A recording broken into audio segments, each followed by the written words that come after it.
Sir ఒకసారి మనం వెనక్కి వెళ్తాం. గిద్దలూరు, దర్శి ఆ ప్రాంతం అని కూడా వెనుకబడే ప్రాంతం. అవును. సార్ అంత ప్రజల్లో వెనుకబాటుతో ఉన్నా కూడా పీపుల్స్ వారు ఎందుకు అది క్యాష్ చేయలేదు?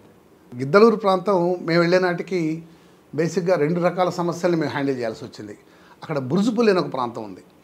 బురుజుపల్లిలో దాదాపు ఒక 6 నుంచి 7 హత్యలు జరిగాయి, ఫ్యాక్షన్ హత్యలు. అక్కడ రెడ్డీస్కిను యాదవ కమ్యూనిటీకి మధ్య ఒక ఫ్యాక్షన్ ఉండేది. వాళ్ళు పండించిన పంటకి కొంత ట్యాక్స్ కట్టమని రెడ్డీస్ డిమాండ్ చేయడంతో యాదవులకి రెడ్డీస్కి మధ్య ఫ్యాక్షన్ స్టార్ట్ అయింది. ఆ ఫ్యాక్షన్లో వాళ్ళకు 6-7 హత్యలు జరిగాయి. దాన్ని కంట్రోల్ చేయడం మాకు ఒకవైపు అయితే, అప్పుడప్పుడే ఎమర్జ్ అవుతున్న పీపుల్స్ వార్ని కంట్రోల్ చేయడం ఒకవైపు అయింది. ఇందాక నేను మళ్ళీ చెప్పినట్టు పీపుల్స్ వార్ గ్రూప్ ఇది మాటిమాటికి మనం చెప్పుకోకూడదు. తొందరగా మాస్ బేస్ని కోల్పోవడంతో ప్లస్ పోలీస్ యాక్షన్ కూడా స్ట్రింజెంట్గా స్ట్రిక్ట్గా ఉండడంతో ఇది మీకు తెలిసిన చరిత్రే అది. ఓకే సార్, దోర్నాలో చెప్పారు ఫస్ట్ పోస్టింగ్. దోర్నాలు మీకు ఫస్ట్? ఎస్ అండి. దోర్నాలో మీకు వెళ్ళగానే మెయిన్ ఛాలెంజ్ ఏముందండి ఇక్కడ? దోర్నాల వెళ్ళగానే నాకు ఒక బస్ డెకైడ్ జరిగింది సార్. అక్కడ ఒక వస్తున్న RTC bus some Atmakur ghat ఉంటుంది అక్కడ. అంతకుముందు మీకు చెప్పినట్టు ఇదంతా కన్వెన్షనల్ పోలీసింగ్ ఉండేది ప్రకాశం జిల్లాలో. 98 దాకా, 98 నుంచి 2010 దాకా ఒక పోలీసింగ్. దానికి ముందు మళ్ళీ 2010 తర్వాత కన్వెన్షనల్ పోలీసింగ్, దొంగలు పట్టుకోవడం ఇవన్నీ జరిగాయి. ఒక బస్ డెకాయిటీ జరిగింది. ఆ బస్ డెకాయిటీలో ఒక 4-5 బస్సు ఎక్కి వెళ్తున్న బస్సును ఆపి డ్రైవర్ ప్లేస్లో వీడు కూర్చొని డ్రైవ్ చేస్తూ ఆన్గోయింగ్ దోపిడీ చేసి కొన్ని చోట్ల ప్రయాణికుల దగ్గర నగలన్నీ తీసుకొని వెళ్ళిపోయారు. నాగేంద్ర కుమార్ డిఎస్పీ గారు సీన్ ఆఫ్ అఫెన్స్కి వచ్చి ఇంత ఘాట్ రోడ్లో వాడు చక్కగా నడిపాడు ఈ డ్రైవర్, ఖచ్చితంగా ఆర్టీసీ వాడు అయి ఉంటాడు, అదర్వైజ్ ఈ ఏరియాలో నడిపిన లారీ డ్రైవర్ అయి ఉంటాడు, మీరు ఆర్టీసీ డిపార్ట్మెంట్లో బ్యాడ్ ఫెలోస్ని చెక్ చేయండి అని చెప్పారు. చూడండి అంత అద్భుతమైన ఆలోచన విధానం. ఆయన ఐజీ చేసి రిటైర్డ్ అయ్యారు. నాగేంద్ర కుమార్ గారు మీకు ఐడియా ఉంటుంది. ఆయన అడిగారు ఒక్కొక్క ప్రయాణికుడిని, అతను ఏమన్నారు తడబడుతూ నడిపాడా ప్రొఫెషనల్గా నడిపాడా దాని మీదే ఆలోచించారు. నెక్స్ట్ ఇమీడియట్గా మేము ఆత్మకూరు డిపోకి వెళ్ళి సస్పెండ్ అయిన ఆర్టీసీ డ్రైవర్స్ వాళ్ళ జీవన విధానం పరిశీలించినప్పుడు ఒకటి దొరికిపోయాడు. ఆయన తీసుకొని వస్తే వాడికి ఎంగేజ్ చేసింది. జస్ట్ ఇది ఒక వారం రోజుల్లో డిటెక్ట్ చేసాం కేసుని. అంటే ఆఫీసర్ యొక్క ఆలోచన ఉంది. అవునండి, అదృష్టవశాత్తు ప్రకాశం జిల్లాలో చేసిన ప్రతి పోలీస్ ఆఫీసర్ మాకు పీపుల్స్ వార్ గ్రూప్ ప్రాబ్లం తగ్గిన తర్వాత కూడా అద్భుతమైన ఆఫీసర్ చేశారు. సత్యేష్ బాబు సార్ ఉన్నారు, ఆయన చాలా మంచి ఆఫీసర్. ఇప్పుడున్న మేడం గారు ఉన్నారు, సిద్ధార్థ్ కౌశల్ గారు ఉన్నారు. వీళ్ళందరూ మా చెప్పాను మీకు, వాళ్ళ ఫస్ట్ పోస్టింగ్ మా దగ్గర కావడంతో వాళ్ళు చాలా ట్రాన్స్పరెంట్గాను చాలా అద్భుతంగాను పనిచేసే అవకాశం వాళ్ళకి వచ్చింది. దోర్నాల్లో కేసు అయిన తర్వాత నెక్స్ట్ పోస్టింగ్ ఎక్కడండి? నెక్స్ట్ నేను మార్టూరు వెళ్ళానండి. అది మార్టూరు పెద్దగా ఒకసారి ఇలాంటి వాతావరణానికి అలవాటు పడిన తర్వాత అటవీ ప్రాంత వాతావరణం, మార్టూరు ప్లెయిన్ ఏరియా, నాకు పెద్దగా పని ఉండేది కాదు. వెంటనే అక్కడ కొంతకాలం చేయగానే గిద్దలూరులో ఇందాక చెప్పిన గుర్రాల వెంకట సుబ్బయ్య ఇల్లు బ్లాస్ట్ చేసి అతన్ని చంపడానికి ప్రయత్నించడంతో కుమార్ రషీద్, ఆయన చాలా మంచి పోలీస్ ఆఫీసర్, ఆయన టైంలో చాలా మంచి వర్క్ జరిగింది. ఆయన నన్ను గిద్దలూరు వెళ్ళమడం జరిగింది. నేను ఇమీడియట్గా గిద్దలూరు జాయిన్ అని అప్పటి నుంచి నేను దాదాపు ఎక్కువ కాలం మార్కాపురం సబ్ డివిజన్లోనే ఉండిపోవడం జరిగింది. గిద్దలూరులో మేము ఇందాక మీరు చెప్పినట్టు 2 హ్యాండిల్ చేసాం. ఓ పక్క ఫ్యాక్షనిజం ఎట్ బురుజుపల్లి, దాదాపు ఒక 50 నుంచి 60 తుపాకులు సీజ్ చేసాం వాళ్ళ దగ్గర. వాళ్ళందరినీ అరెస్ట్ చేసాం. ఎక్కడి నుంచి వచ్చిందంటే వాళ్ళకి అంత వెపన్? రాయలసీమ కల్చర్ అంటే రాయలసీమలో నాటు తుపాకులు అప్పట్లో ముఠాలు ఉండేవి కదా, ఫ్యాక్సిస్టుల వెనకాల నాటు తుపాకులు పట్టుకొని తిరిగే ముఠాలు ఉండేవి, అప్పుడు కూడా ఉండేవి. అక్కడి నుంచి తెచ్చుకునేవాళ్ళు, బాంబులు అవన్నీ తెచ్చుకునేవాళ్ళు. ఆ ఫ్యాక్షన్ దాదాపు 2.5 సంవత్సరం సాగింది గిద్దలూరులో. మార్కాపురం సబ్ డివిజన్ వైటినాయుడు సిఐ గారు ఉండేవారు. ఆయన మేమందరం కలిసి ఆ ఫ్యాక్షనిజాన్ని త్వరలోనే రిమూవ్ చేసేసాం. దాదాపు 6 నెలల ప్రాంతంలో అందరిని అరెస్ట్ చేసాం, సీజ్ చేసేసాం. విశ్వజిత్ గారు బాగా ఎంకరేజ్ చేసేవారు. ఫ్యాక్షన్స్ ఆపారు. ఇంకోటి మీరు డెకాయిట్లు కూడా ఉన్నాయి కదా అక్కడ మార్కాపురం?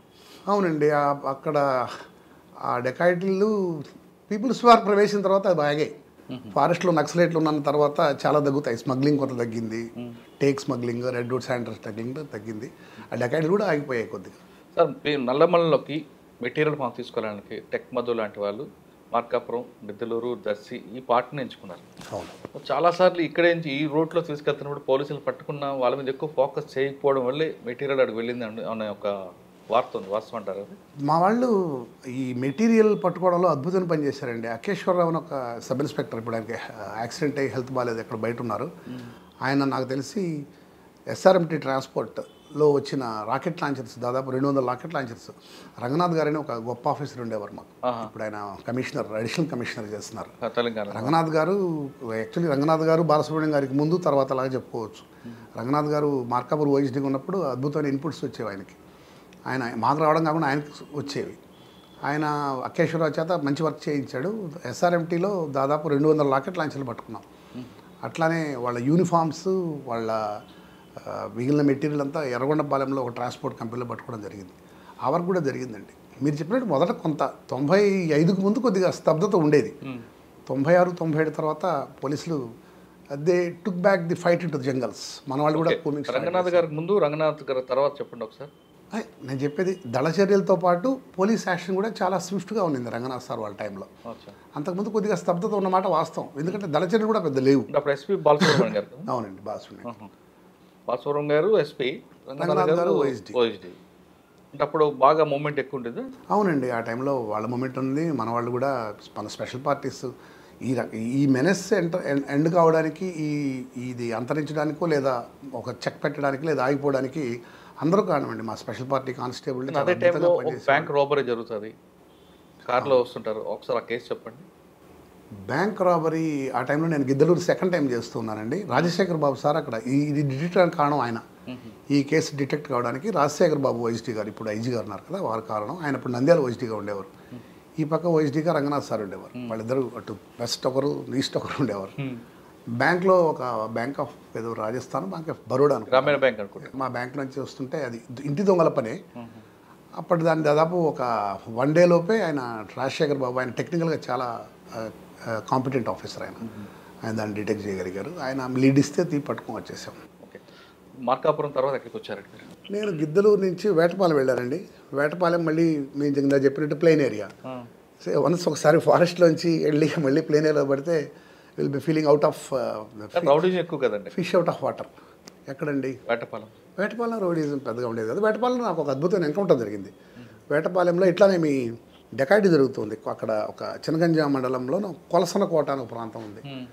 ఆ ప్రాంతంలో నేను చారుసింహ మేడం ఎస్పీ, నేను దర్శి వెళ్ళి ఎలక్షన్ సీఎం గారు ఎవరు వస్తుంటే దర్శి వెళ్ళి వస్తూ ఉంటే రాత్రి 1 గంటప్పుడు వెహికల్స్ అన్ని వరుసగా ఆపున్నారు. ఎందుకు ఆపారు చెక్ చేయమని నా గన్మెన్ అడిగాను. అతను కిందకి వెళ్తే అతని మీద కూడా రాయి విసిరింది, అతను కూడా తలబగిలింది. So we understood that some dacoity was going on. వెంటనే దిగి మా వాళ్ళు ఫైర్ చేశారు, నేను ఫైర్ చేశాను. ఒకడు అక్కడే చనిపోయినాడు. సమ్ బిడ్జు నాయక్ అనే పేరు అతనిది, గిద్దలూరు ప్రాంతం వాడే అతను. అక్కడ చనిపోయాడు. దాంతో అక్కడ అప్పటిదాకా జరిగిన డెకాయిట్స్ అన్ని ఆగిపోయాయి. వేటపాలెంలో రౌడీజం లేదు, పెద్దగా లేదండి. వేటపాలెం ప్లెయిన్ ఏరియానే బాగానే ఉంటుంది. చిన్న చిన్న ఇల్లీగల్ యాక్టివిటీస్ జరుగుతాయి. వేటపాలెంలో ఒక రైల్వే ట్రాక్. అవునండి, రైల్వే ట్రాక్ ద్వారా ఎప్పుడైనా నైట్ టైం వెహికల్స్ ఆగితే మీరు చెప్తున్నట్టుగా డెకాయిట్లు ఒక స్థాయిలో జరిగేది. దాని మీద ఇప్పుడు ఫోకస్ చేశారు అంటే నాయక్ ఎన్కౌంటర్ ముందు, నాయక్ ఎన్కౌంటర్ తర్వాత ఎలుగుండేదా వేటపాలెం రైల్వే ట్రాక్? నాకు పెద్దగా అక్కడ నేరాలు జరిగేవి. అమ్ముతామంటూ అనే ముసుగులో వచ్చి డెకాయిట్లు చేసేవారు. అవునండి, అయి ఉండొచ్చు, కానీ నా టైంలో ఏం జరగలేదు. బట్ ఈ ఇన్సిడెంట్ అయిన తర్వాత ఆ పర్టికులర్ రోడ్డు మీద, ఆ బ్రిడ్జ్, కొలసనకోట బ్రిడ్జ్ మీద అఫెన్సెస్ అన్నీ ఆగిపోయాయి. కడవ కుదురు మీకు వచ్చేదా? లేదండి, కడవ కుదురు చిన్నగా ఎంపీఎస్ అనుకుంటాను. వేటపాలెం తర్వాత వచ్చారండి? కందుకూరు టౌన్ వెళ్ళానండి. కందుకూరు టౌన్లో బేసిక్గా అక్కడ ఉన్న పెద్ద సమస్య 2004 ముందు కందుకూరులో చాలా రౌడీజం ఉండేది, చాలా ఎక్స్టెన్సివ్ స్థాయిలో ఉండేది రౌడీజం. చట్నీ వేయలేదనేసి వ్యాపారస్తుని చంపేసిన సంఘటన ఉండేది అక్కడ. చట్నీ ఎక్కువ వేయలేదని చెప్పి చంపిన సంఘటన, లేదా ఇంకా ఎలక్షన్లో పోలింగ్ సిల్లీ రీజన్స్ అక్కడ అలా మర్డర్స్ చాలా జరిగాయి. రౌడీజం విపరీతంగా ఉండేది. 70 మంది రౌడీలు ఉండేవాళ్ళు. మాకు ఇన్స్ట్రక్షన్ లద్దా సార్ ఎస్పీ, మా మహేష్ చంద్ర లద్దా సార్, ఆయన నెంబర్ 1 ఆఫీసర్. ఆయన పంపడమే చాలా చక్కగా డైరెక్షన్ ఇచ్చి పంపారు. అక్కడ నాకు ఏం చేస్తారో తెలియదు. మీరు నరహరా ఉన్నారు, నరహరా ఆయన చాలా క్యాపబుల్ ఆఫీసర్. మీరు ఏం చేస్తారో తెలియదు, నాకు అక్కడ రౌడీజం ఎండ్ కావాలి, రౌడీజం చెక్ పెట్టాలి, మీకు ఎంత ఫోర్స్ కావాలో తీసుకోండి అని ఆయన ఇచ్చిన ఫ్రీ హ్యాండ్తో అదృష్టవశాత్తు అప్పుడు అక్కడ ఉన్న ఒక శాసనసభ్యుడు కొత్తగా సెలెక్ట్ అయిన ఆయన మహేందర్ రెడ్డి గారు, వారు కూడా మీకు ఫ్రీ హ్యాండ్ ఇస్తాను చేసుకోండి అన్నారు. సో అక్కడ జనరల్గా అంటే నా ఉద్దేశంలో రౌడీజం 2 రకాలుగా ఉంటుంది.